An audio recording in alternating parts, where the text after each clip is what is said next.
Voici une coquette somme, un demi-milliard d'euros, le montant de l'aide de l'Union européenne à l'adresse des réfugiés syriens qui vivent en Turquie. Leur charge est trop importante pour Ankara.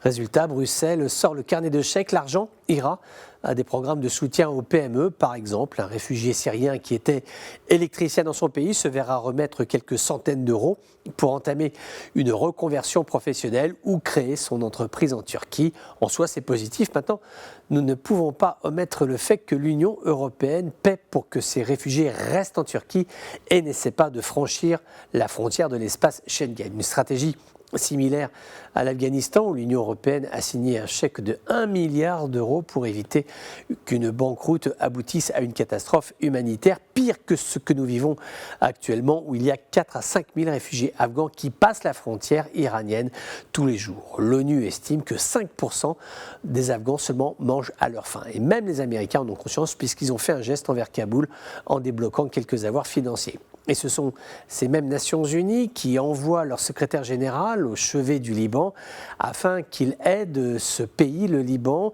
ça tout le monde est d'accord, mais en recourant à des programmes d'aide habituellement réservés à des pays qui sont en situation de grand drame humanitaire. C'est-à-dire que la communauté internationale, en clair l'Occident, devient la cash machine des pays en souffrance. Elle paie, non pas pour régler les problèmes, ou si peu, mais empêcher les migrants de venir. Ce qui est incroyable dans cette histoire, c'est qu'à aucun moment la dite communauté internationale va voir ces pays en leur demandant « mais qu'avez-vous fait pour vous retrouver dans une histoire pareille ?» Il y a des responsabilités humaines, n'est-ce pas, politiques.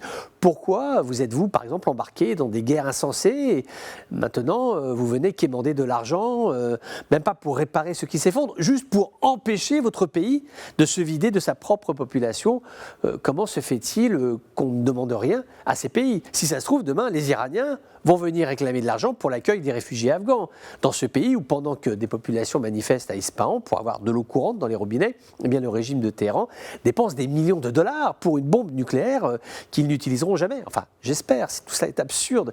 Ces régimes doivent être tenus pour responsables de leurs agissements. La communauté internationale n'est pas là pour financer leurs égarements dont les premières victimes, il faut le rappeler, ce sont leurs propres populations civiles.